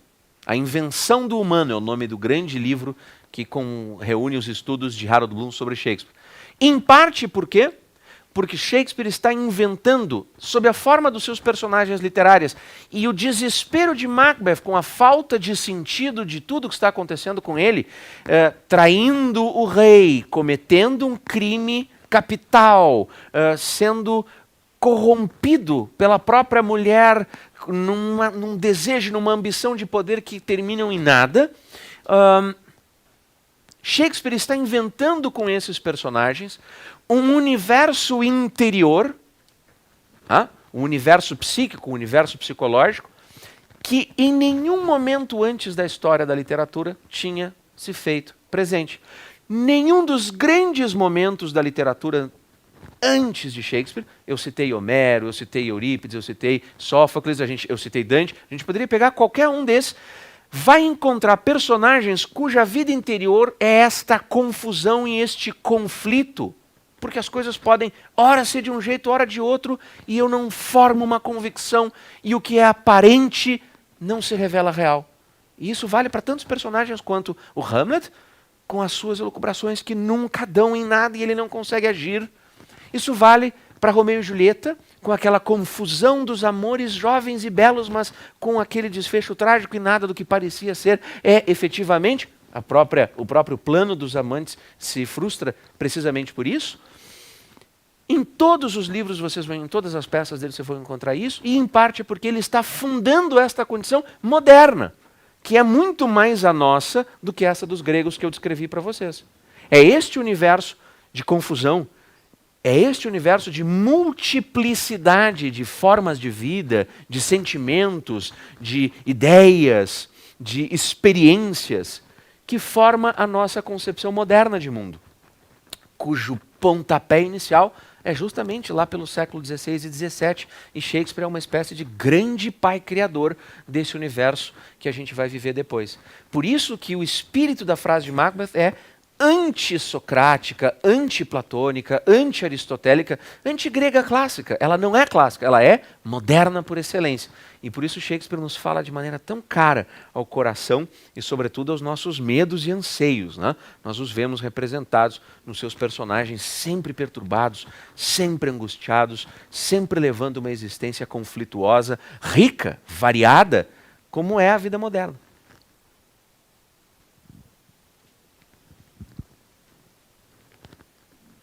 Boa noite. É um prazer estar aqui com você. Prazer é todo meu. Minha pergunta é em relação ao Maquiavel. Maquiavel. Eu queria que você fizesse um paralelo entre progressismo e conservadorismo e a visão de Maquiavel. Excelente, muito obrigado. Vamos ficar com a questão do Maquiavel, então, né? O que tem de particularmente interessante para pensar Maquiavel em relação aos autores que a gente falou agora? Maquiavel, nós todos o conhecemos por uma frase: os fins justificam os meios. Se você tiver que reduzir tudo que você sabe de Maquiavel, em última instância, você vai dizer essa frase que é um lugar comum. Não vamos entrar no mérito de quão mais profundamente um de vocês possa ter lido Maquiavel. Mas agora pensa o seguinte: independente dessa frase, os fins justificam os meios, reparem que o tratado mais famoso de Maquiavel, justamente o Príncipe, ele está construindo uma forma de interpretar a vida política, na qual, em nenhum momento, esta forma de interpretar a vida política e como se deve fazer política, organizar governos, como um príncipe, o governante deve governar, deve reger a sua sociedade. Em nenhum momento, nenhuma das grandes questões tradicionais da reflexão sobre política é feita. Nenhuma das questões. Nem qual é o bem comum, nem qual é o tipo de conhecimento específico que algum tipo de sujeito tem que ter para conseguir fazer a sociedade, nem se o direito de reinar e governar é divino ou não. Quer dizer, nenhuma das grandes questões se apresenta ali.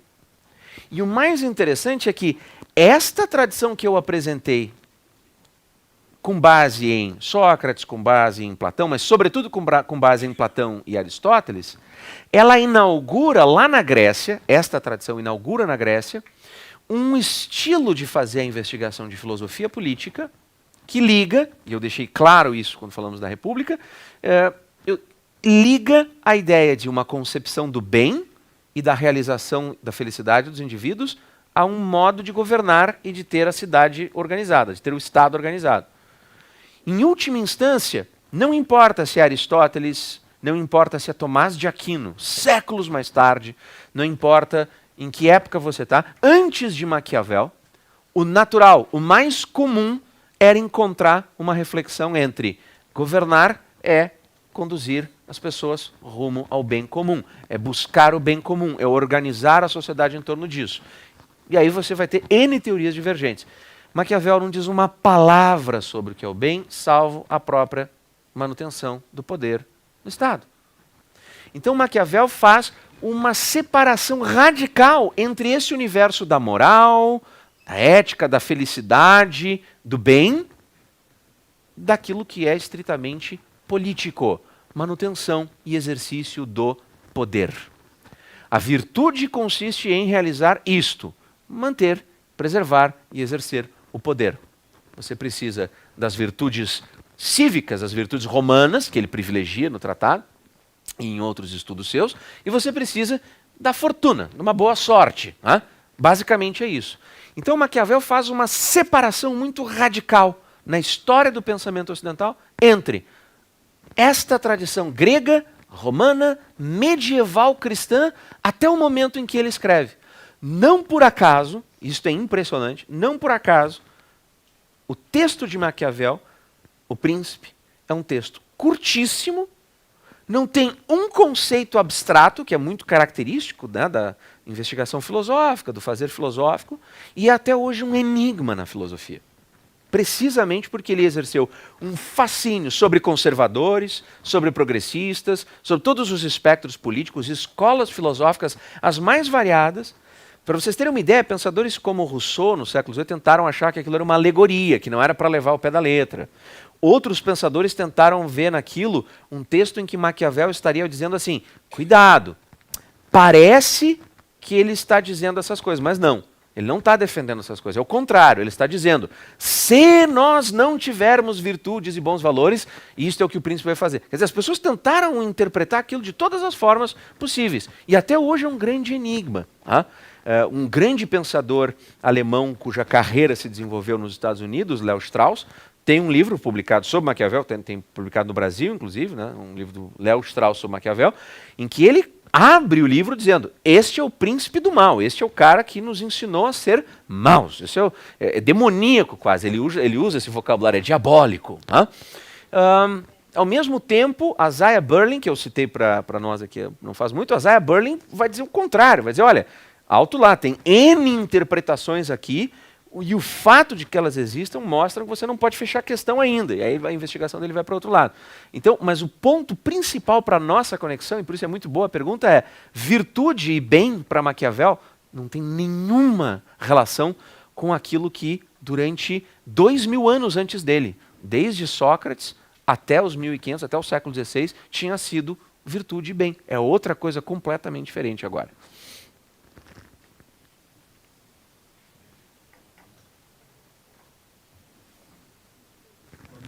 Boa noite, doutor. Boa noite. Magnífica palestra. Muito obrigado. Eu vou ler aqui porque eu já venho pensando nessa palestra desde a semana passada. Oh, inveja. Quando se diz o sentido da vida, me passou pela cabeça que o sentido da vida é só para quem sente.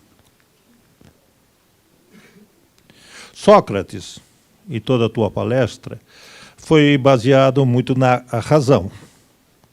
Por isso, Sócrates foi revolucionário no seu tempo e deixa marcas, tá, sulcos, deixa, vamos dizer, canyons descartáveis até hoje. Mas os deuses na época de Sócrates, eles não eram racionais nem justos. Eles eram passionais, os deuses. A ética era a estética da beleza. Depois aparece, 400 anos mais tarde, um personagem muito interessante, parecido com Sócrates, tá? O Jesus. Tá, onde ele é extremamente passional, amante de Madalena e amigo de um monte de negros frouxos. O que mais amava ele o entregou, e o que era o mais fiel o negou 3 vezes. Aí então surge Santo Agostinho e depois aparece Nietzsche em 1800 que nega os deuses e depois aparece em 1900 e pouco um Jung que ele diz o seguinte: será que existe sentido da vida ou o importante é sentir-se vivo?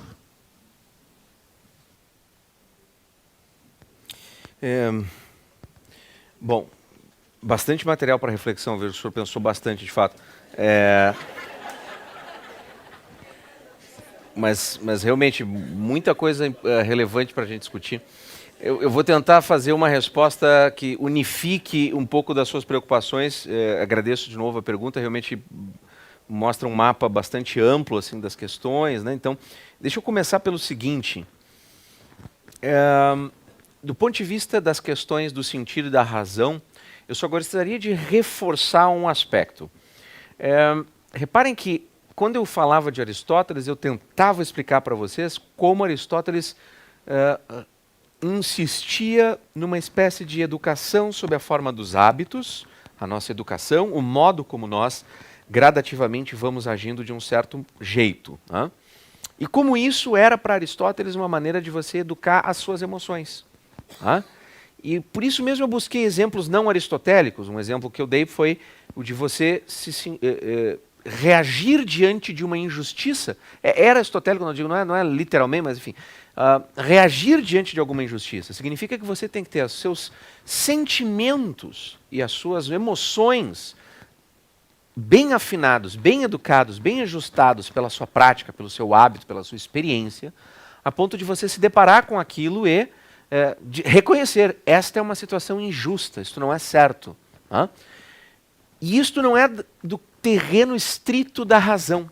E não há teoria, isso é o mais importante da lição de Aristóteles, não há teoria nenhuma, não há lição teórica nenhuma que você tome que dê conta de ensinar você a fazer isso. Não basta você chegar para alguém, pense nisso, alguém que diante de uma injustiça, vamos supor que a gente esteja de acordo com o exemplo, né? Uma injustiça está sendo praticada e nenhum de nós aqui, nós somos todos bem educados, nós reconhecemos isso. Não tem como você chegar para uma pessoa que não está vendo como injusto um certo ato e dizer, mas espera aí, eu vou te dar um texto, você vai ler e você vai passar a ver aquele ato como injusto. Não. Se a sua educação de vida não tiver sido tal que você desenvolveu as emoções, os sentimentos de tal modo a, diante da injustiça, reconhecer a injustiça, isso não vai funcionar. E isso vale para outras áreas da vida. Vale, por exemplo, para coragem, vale, por exemplo, para temperança. O exemplo, um dos exemplos mais comuns de ética são os exemplos de comida, bebida, sexo, essas coisas assim, são típicos exemplos. Porque controle sobre as nossas funções desiderativas, né, as coisas que a nossa parte corpórea que deseja coisas, é típico para fazer uma espécie de teste de quão em controle de si, quão dominante a sua razão e você como um todo é sobre isso. Né? Então, se me permitam uma inconfidência, eu não posso ter chocolates em casa, porque eles não duram, simplesmente eles não duram, você entende? Quer dizer, isso, o Aristóteles chamaria isso de incontinência, quer dizer, você não se controla. Eu sei que eu não devo comer aquela barra de chocolate inteira, nem a segunda, né? Mas eu como. That's it, você entende? Então, brincadeiras à parte, esses são exemplos claros em que Aristóteles está tentando nos mostrar com os temas da temperança, da coragem, da justiça, que eu aprendo a ser essa pessoa, eu me torno essa pessoa, não porque eu li um tratado teórico ou porque um professor me deu uma lição em sala de aula, mas porque eu gradativamente fui agindo de um certo modo e desenvolvi em mim o meu caráter a ter um certo padrão. Quão fixo isto é? Será que isso não gera um determinado? Tem um monte de questões filosóficas super ricas aqui. Mas então as emoções têm um papel forte lá atrás. Tem uma filósofa americana que escreveu muito lindamente sobre isso. Ela se chama Martha Nussbaum. Ela escreveu muito lindamente sobre o tema das emoções na psicologia moral dos antigos, na literatura e tal.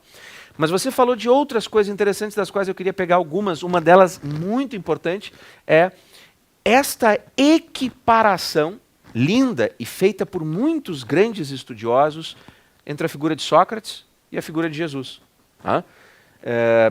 lembro aqui, para dar um exemplo, se vocês tiverem que ler um texto sobre isso, leiam este, por favor, façam este favor a si mesmo. Um grande crítico literário chamado George Steiner, filósofo, crítico literário, ensaísta, um pensador que acabou de completar 90 anos, um dos grandes nomes do século XX, num livro também publicado no Brasil chamado Nenhuma Paixão Desperdiçada. Nenhuma Paixão Desperdiçada. São vários ensaios de literatura, de cultura, tem sobre Shakespeare, tem sobre Tolstói, tem sobre não sei o que lá, tem sobre um monte de coisa, Kafka e tal.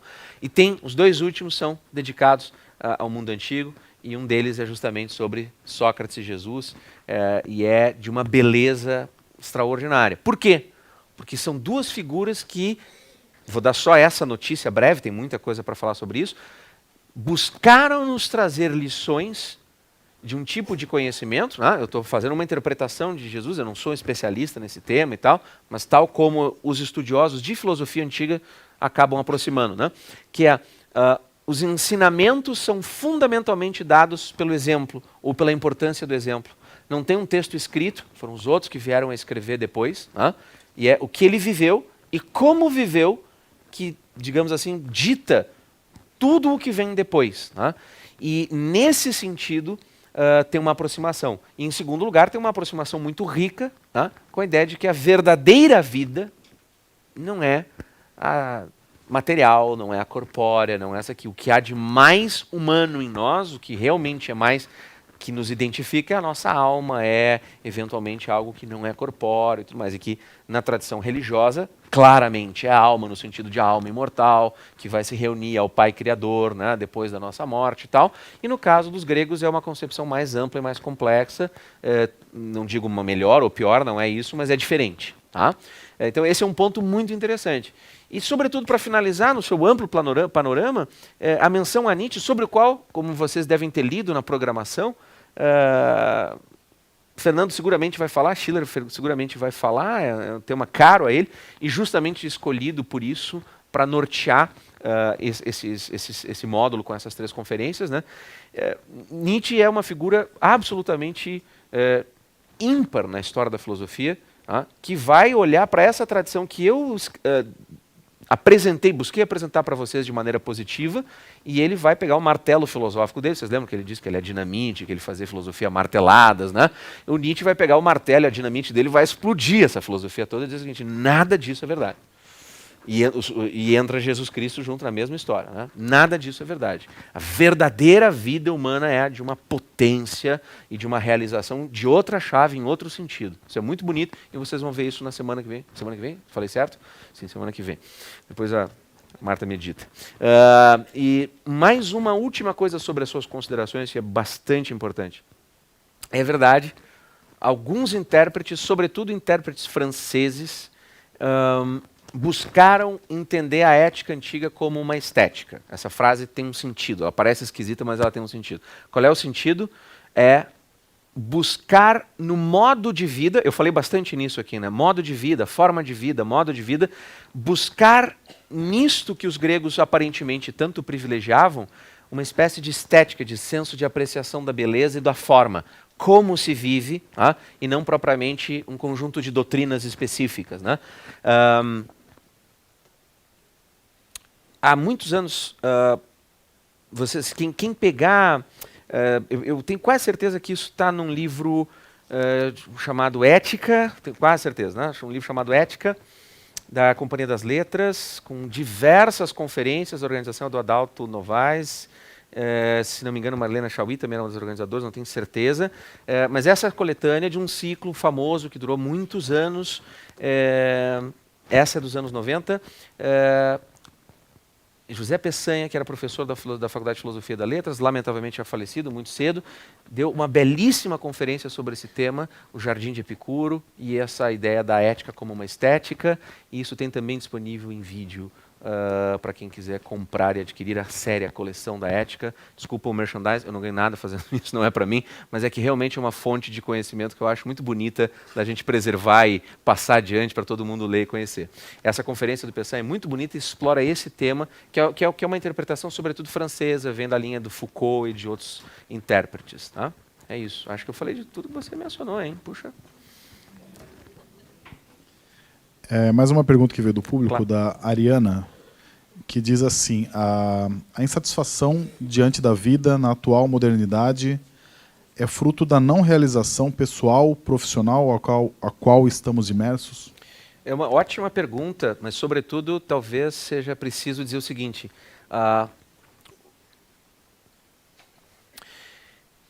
Nós não temos mais lugar específico no mundo. Tá? E isso é, ao mesmo tempo, libertador e extremamente instável. Tá?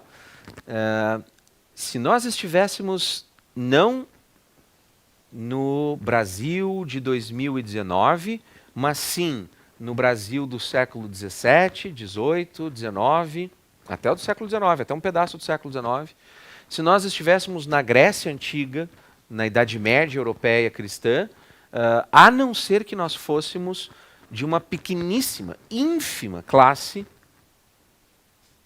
que poderia se dar ao luxo de se dedicar à reflexão sobre o sentido da vida, a existência, o bem humano, etc. e tal, nada disso faria parte do nosso universo de experiência real, tá? com raríssimas exceções. Por quê? Porque o lugar das pessoas no mundo socialmente já estava mais ou menos determinado. E isso mais ou menos restringia que o que era possível para cada pessoa viver, o que era possível para cada pessoa desejar, almejar, ter como propósito de vida, já estava mais ou menos determinado de antemão. Né? Óbvio, não vamos cair na ilusão de imaginar que nunca houve nenhuma pessoa que tivesse durante toda a Idade Média ou durante todo o século XVII no Brasil, puxa, eu gostaria de levar outra vida. Não é isso que eu estou dizendo. O que eu estou dizendo é que socialmente havia um arranjo em que esses lugares estavam mais ou menos determinados e as expectativas também. Tá? Essa é a primeira coisa. A segunda coisa é com relação a de onde vem essa nossa insatisfação, a nossa sensação de que nós não podemos, ao mesmo tempo em que retirou-se essa fixidez, essa rigidez, e, portanto, abriu-se com grande liberdade para nós aquilo que nós poderíamos ser. Eu não sou mais condenado a exercer a profissão dos meus antepassados, ou a ficar na minha cidadezinha, no vilarejo pequeno e remoto, com nada de alternativas. Ao mesmo tempo em que isso aconteceu, nós fomos arremessados num mundo em que, precisamente pela grande liberdade que temos, não é mais claro para ninguém construir um sentido único para a vida, um sentido coeso, dá uma espécie de coerência total, só que nós, lamentavelmente ou não, continuamos a desejar isso.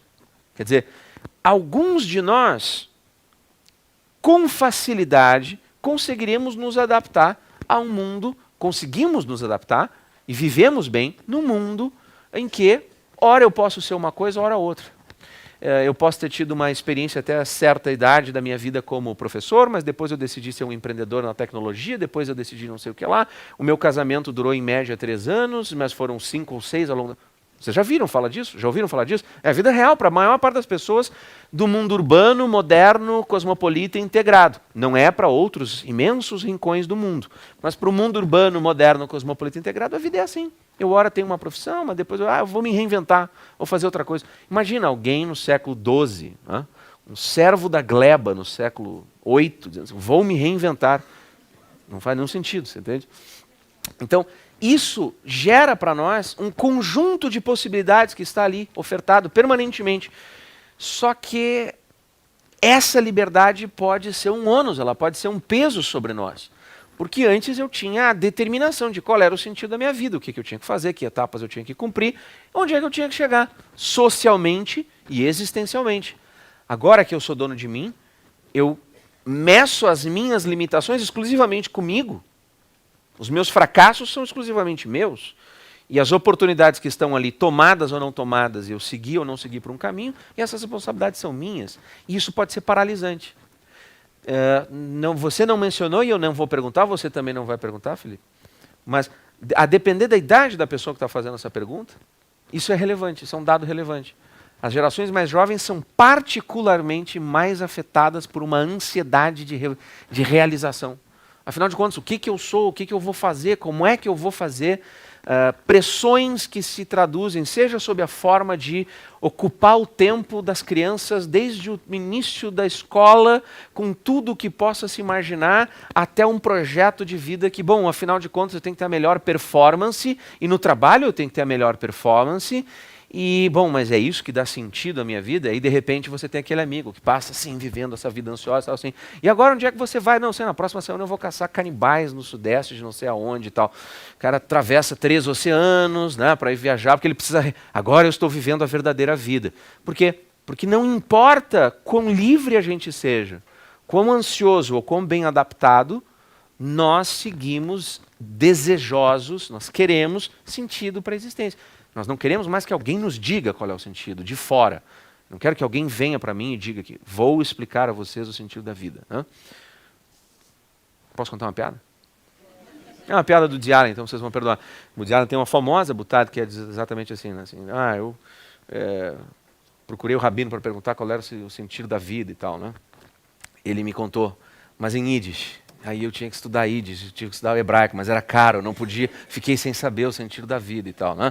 Você não vai recorrer às fontes tradicionais do ensino sobre o sentido da vida e a felicidade humana. A igreja e a religião em geral.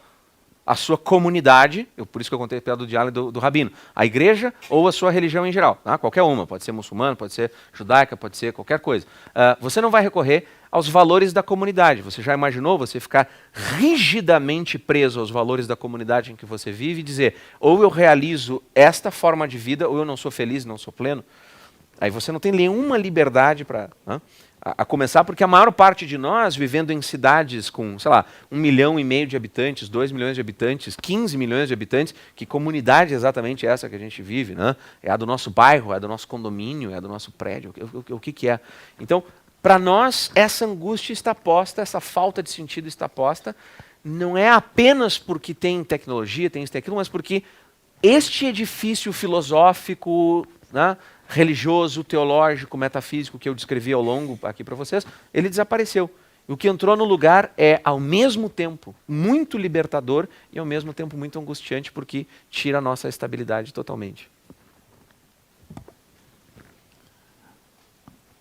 Eduardo, infelizmente a gente está sem tempo para mais perguntas, porém eu vou repassar a palavra para você, caso você queira fazer um encerramento dessa aula de hoje. Claro, vai ser um prazer. Não, veja bem, em primeiro lugar, a aula é claramente vamos falar uma conversa. Em primeiro lugar, eu quero que vocês tentem extrair disso um convite. Esse convite é o convite para que vocês busquem enfrentar estes grandes nomes, estes grandes pensadores da filosofia, esses grandes nomes da filosofia, diretamente com eles. Não procurem intermediários. Ler um diálogo de Platão pode ser que vocês não extraiam tudo, nunca a gente extrai tudo de um grande livro, mas ler um grande diálogo de Platão, ler um tratado de Aristóteles, ler os textos dos estoicos, hoje você compra até em farmácia, nas banquinhas, lá Sêneca, né, Cícero e tal, isso é de uma riqueza pessoal extraordinária. Por quê? Porque vai jogar para vocês um conjunto de informações, um conjunto de reflexões sobre a experiência humana que só tem um rival, que é a literatura. E aí fica a segunda provocação que eu faço, o segundo convite que eu faço.